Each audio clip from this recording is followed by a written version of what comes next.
ang isa pang nagbabalik, ang Masked Singer Pilipinas. Now on its third season, bagong set of judge detectives ang talaga namang mapapalaban sa hulaan. Nasa frontline ng balitang yan, si News 5 digital producer Von Belinario. Mas todo ang kantahan, hulaan at kulitan sa Season 3 ng Masked Singer Pilipinas. Mas pinabongga pa ang bagong season dahil sa bagong set of judge detectives.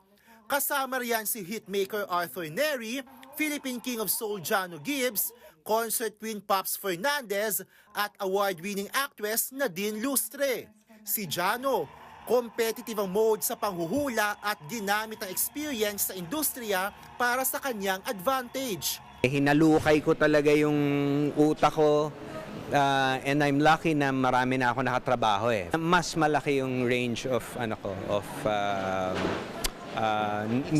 experience tsaka yung kakilala.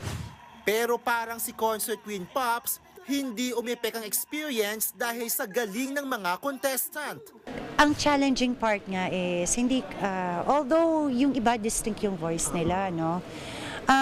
I think minsan sinasadya nilang ibahin nila ng konti yung style nila at saka yung trademark nila. From being a former contestant, excited naman si Arthur na umupo bilang judge. Mas nakaka-relate daw siya dahil minsan niyang pinagdaanan ang kumanta sa likod ng maskara. Ang mahirap mag-judge kung ibe-base ba namin sa like hard work or like sa performance or sa name or like kung sino man. Hindi naman malilimutan ni Nadine ang karanasang maging judge detective ng show. Nag-enjoy lang kaming lahat and talagang nag-bonding kaming lahat. Talagang masasabi ko na yung Masked Singer, isa to sa pinaka-memorable na project na nagawa ko ever.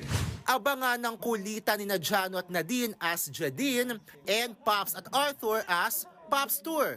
Pati na ang energy to the max ng host na si Billy Crawford. Mapapanood na ang third season ng Masked Singer Pilipinas simula May 17 sa TV5. Nagbabalita mula sa frontline, Von Belinario, News 5. Mga kapatid, ito po ang inyong K-Alaman Queen, Kalad Karen. Always remember na ang K-Alaman ay K-Yamanan.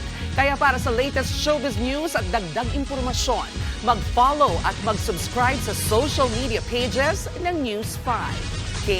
Okay?